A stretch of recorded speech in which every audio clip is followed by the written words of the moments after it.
Heydər Əliyev yaşayır. Balaca qızın şuurunda, onun qəlbində, Azərbaycan xalqının qəlbində yaşayır. Və nə qədər Azərbaycan var, Heydər Əliyev olacaq.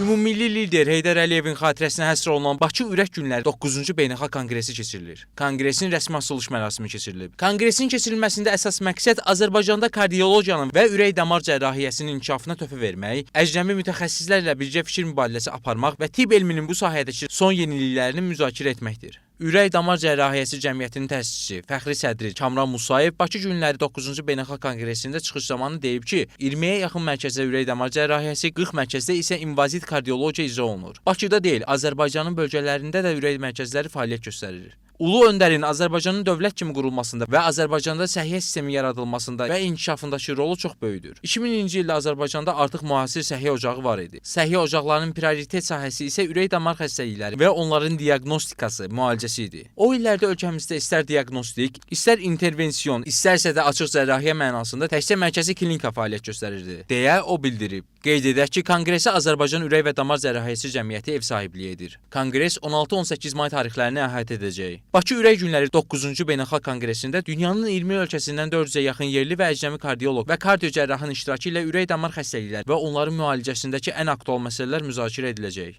Xatırladaq ki, Azərbaycan Ürək və Damar Cərrahiyyəsi Cəmiyyəti 2009-cu ildən etibarən hər 2 ildən bir Bakı Ürək Günləri Beynəlxalq Konqresini təşkil edir. Musa Hüseynli, Vüsal Bayramov, APA TV.